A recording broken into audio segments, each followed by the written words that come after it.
मेरा नाम है श्री दिगंबर पूर्णम गिरी। जब मैंने शास्त्र पढ़ा और उसमें यह आया कि जब महाप्रलय होगी तो 12 सूर्यों का ताप इस पृथ्वी पे गिरेगा जी। और मैंने आंख खोल कर देखा तो एक ही सूर्य दिख रहा है, 11 और नहीं दिख रहे। मैंने उनसे तर्क किया कि 12 ही लिखा है, गलत लिखा है कि 12 सूर्यों का ताप पड़ेगा, एक ही सूर्य 12 कहाँ है? तो उन्होंने कहा बेटा ये सत्य लिखा है, जो वर्तमान में हमारा सूर्य का प्रकाश आ रहा है ये केवल 8% आ रहा है। 92% ओजोन परत पर रुक जा रहा है, जो अल्ट्रावायलेट किरणें जिसको कहते हैं। ओके। यहाँ केवल 8 आ रहा है विटामिन डी को लेकर, रेडियम से युक्त होकर। जब ओजोन परत फट जाएगा, टूट जाएगा तो 12 96 डिग्री जब तापमान आएगा तो 12 सूर्यों का ताप पड़ेगा। ये पूरी पृथ्वी आग का गोला बन जाएगी। नागा का स्वरूप है जी, ये महादेव का स्वरूप है जी, एक बालक का स्वरूप है जी। बालक में क्या चीज नहीं होती है? निर्मल मन जन सो मोई पावा, मोये छल छिद्र कपट नहीं सुहावा। तो बच्चे के दिल के अंदर न काम है, न क्रोध है, न लोभ है, न मोह है, न मद है। और नंगा किसी तेरी गोद में बैठ जाए, नंगा उसकी गोद में बैठ जाए। तो नागा का रूप एक बालक का स्वरूप होता है जिसके अंदर से विकार रहित हो जाए, उसका नाम नागा है, सन्यासी है, संन्यासमया, तीनों गुणों से रहित हो जाना। ये जो गांजा भांग है ये क्या करता है? तुम्हारी मनोशक्ति को जो है बुरे कामों से डरा देता है, या तो कोई यूज करके देखे। दारू जो है वो तुम्हारी मनोशक्ति को उत्तेजित करता है, पिछली बातों को याद दिलाता है। दूसरा तुम्हारी जो है भांग गांजा तुम्हारी काम वासनाओं को जो है दबा देता है। तो नारी के नंगे स्वरूप को 5 व्यक्ति देख सकते हैं। मेरे पास एक डिश है और जो चुटिया होती है एंटीना है, जो तुम्हारे जो यहाँ से कुछ तरंगें बाहर को जाती हैं, कुछ अंदर को आती है। 5 कर्मेंद्री, 5 ज्ञानेंद्री, 10 उस रथ के घोड़े हैं और बुद्धि रूपी उसमें लगाम है और ज्ञान रूपी चाबुकर बोलने वाला इसमें स्वयं सारथी कृष्ण है। तो आज हमारी संस्कृति बदली गई। ये आज हमारे लड़के लोग खड़े होकर पेशाब कर रहे हैं, ये हमारी संस्कृति नहीं है। न मुसलमानों की संस्कृति है, न हिंदू की खड़े होकर पेशाब करना। जैसे अगस्त मुनि ने 3 चलू में समुद्र पी दिया। मैंने पूछा महाराज वो मामा जी का कितना बड़ा पेट था? वो पृथ्वी पे रहता था, क्या पृथ्वी से बड़ा था उसका पेट जो सारे समुद्र पी गया? मैंने कहा नहीं बेटा, वो एक साइंस थी, उस काल की वैज्ञानिक थी।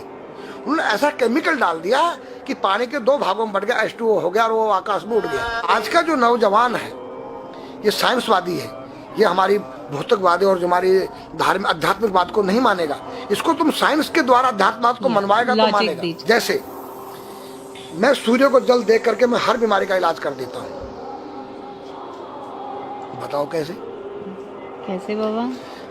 सूर्य उदय हो रहा है, ये जैसे सूर्य मान लो इसको जी, और मैं यहाँ खड़ा हूँ तो हम दोनों एक ही डिग्री पर हैं जी, सीधा। इसकी जो किरण आ रही है वो सीधी आएगी। जी, मैंने स्नान किया, जी, मेरा बदन गीला है जी, और मैंने तांबे के लोटे में जल भरा तो तांबा कॉपर है, कॉपर में जब जल भर गया तो कॉपर वाटर हो गया। राइट। और मैं अपने सिर के ऊपर से गिराया जी, और सूर्य का प्रकाश उसमें विटामिन डी रेडियम को लेकर टकराया जी, तो क्या बनेगा? रेनबो बनेगा, इंद्रधनुष बनेगा, 7 कलर बनेंगे। जो हमारे 7 कलर सूर्य के 7 घोड़े हैं। अब उसमें जो हरा रंग है वो क्लोरोफिल का है, जो पत्तियों में पाई जाती है, विटामिन डी और रेडियम से लैस है। वो मेरे मस्तक पे, मेरी आंख पे, मेरे कंठ पे, मेरे हृदय पे, मेरे फेफड़े पे, मेरे लीवर पे, मेरे पित्त पे, मेरे आमाशय पे, मेरे गुर्दों पे जब वो गिरेगा क्या करेगा? ऐसे 6 रंग कलर और बचे हैं, बैंगनी है, ऑरेंज है, नीला है। तो ये क्या करेंगे? किस चीज के प्रतीक है? जब हरा रंग क्लोरोफिल का है और डॉक्टर कहता है हरी पत्तियां खाओ, सब्जियां खाओ, उसमें आपको आयरन मिलेगा। तो अब वो जो विटामिन डी से जो हरा रंग पैदा हुआ है सूर्य की किरण से कॉपर वाटर में, वो क्या करेगा? कोई वैज्ञानिक बताए तो सही मुझे। एक अमेरिका का चेला है, एक रूस का है, वो मेरे भक्त बने हुए हैं। हरिद्वार में क्या वो कोई जल दे रहा होगा सूर्य को, वो भी अपने ऐसे से फेंक रहा है, मैं बैठा देख रहा हूँ ये क्या कर रहा है। मैंने उसको बुलाया तो मैंने यही फार्मूला उसको समझाया। वो मेरा शिष्य बनेगा, बोला ओ ये तो साइंस।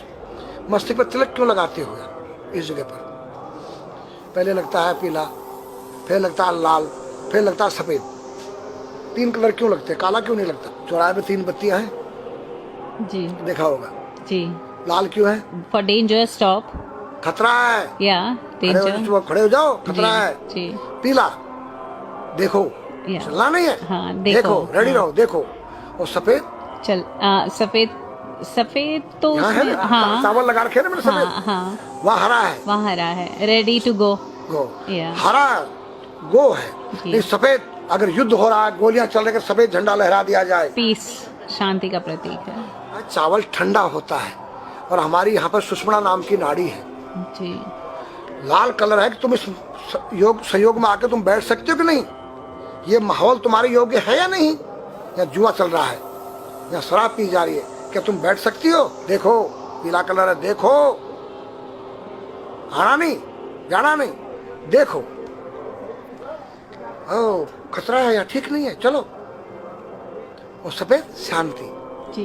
क्या यहाँ शांति है, बैठ सकते हैं। तो ये हमारी जो है संस्कृति में एक वैज्ञानिक है, जब हम खाते हैं गैस बनती है, तो बिल्कुल। चावल जब पानी में भीगे में ठंडा हो जाता है, और हमारी सुषुम्ना नाड़ी पर जब लग गया है तो उस नाड़ी को ठंडा करने लग गया है, उस नाड़ी से कोई गर्म गैस को ऊपर चढ़ने नहीं देगा। और हमारे शरीर ब्रह्मांड में, हमारे सिर के अंदर कोई ऐसी वायु गैस जाके तुम्हारे सिर को परेशान नहीं कर सकता है।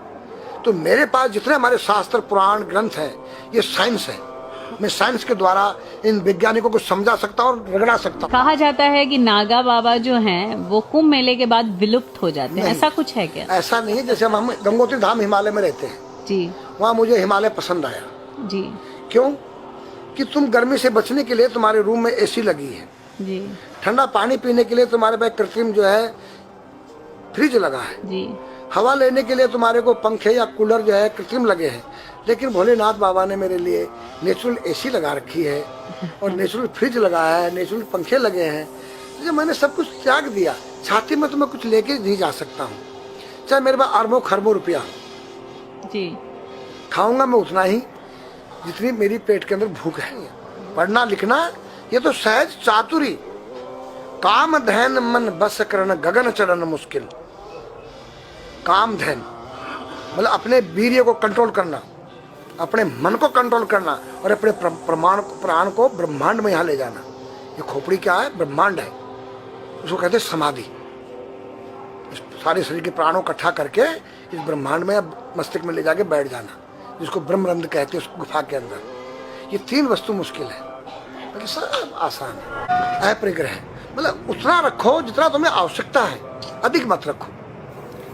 अब तुम अष्टांग योग जो है पतंजलि लगा रहे हो, और व्यापार बिजनेस चालू है, मेरी दूध को ले लो, टूथपेस्ट ले लो, अब मेरा आयुर्वेदिक अंडरवियर आ गया है। मैंने बोला वो कैसा है कि मैंने गंगा जल में जड़ी बूटे के रस में धागे भिगोए थे तब बनाया था। और मेरा दावा है कोई कितना योग कर ले, कोई स्वस्थ नहीं रह सकता है। क्यों? खान पीन तुम्हारा केमिकल, वायु में तुम्हारा केमिकल, पानी में तुम्हारा केमिकल। अब जो तुम आरओ का पानी नहीं पी रहे हो, उसके पानी के गुण ही नष्ट हो गए सब। उत्तर को सिर करके सोना क्यों मना किया है साइंस ने? हमारे शास्त्र मना करते हैं। हम उत्तर को सिर करके सोएंगे, दक्षिण को पैर करके। हम जब उठेंगे तो हमारी दृष्टि कहाँ? दक्षिण की तरफ जाती है। दक्षिण में यम का वास होता है। और जब दक्षिण को सिर करके सोएंगे तो हमारा मुंह उत्तर को जाएगा। उत्तर हिमालय है, भगवान शिव का कैलाश है। साइंस कहता है कि पृथ्वी के उत्तर ध्रुव दक्षिण ध्रुव है। पृथ्वी कैसी है पता है? तेरा सिर, सेम तेरा चेहरा 23.5 डिग्री के अंश पर है। ये थोड़ी सी चुटिया नाप लेना अपनी प्रकार लेकर के, तुम भी नाप लेना, तुम भी नाप लेना, मैं भी नाप लूँ चाहे। ये थोड़ी सी चुटिया 90 पर नहीं है, ऐसे तिरछी झुकी हुई है। ये चुटिया, ये थोड़ी है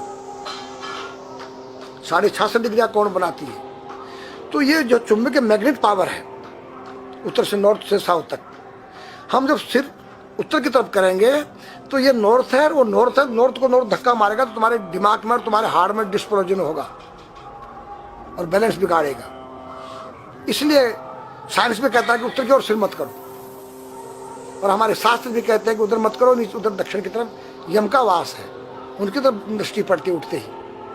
मतलब एक कहने का फर्क है, एक चीज एक ही है। आज हमारे पास योग की विद्या थी, वो गायब हो चुकी है।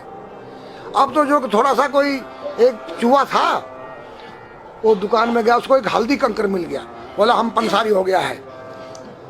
हल्दी मिल जाने से पंसारी बन गया। जो पीटी स्कूल में कभी किया होगा आप लोगों ने, पढ़ा होगा स्कूल में, हाँ जी। उसी को योग कह रहे हैं। योग क्या है?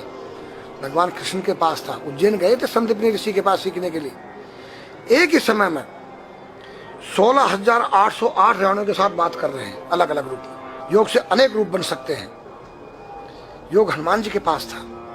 जब लंका में घुसे हैं तो मच्छर का रूप बनाया उन्होंने, मत्स्य के समान रूप धर कपि, मच्छर के समान। जब सीता के पास गए छोटे से बनकर तो पूछा क्या तेरे जैसे ही है सब?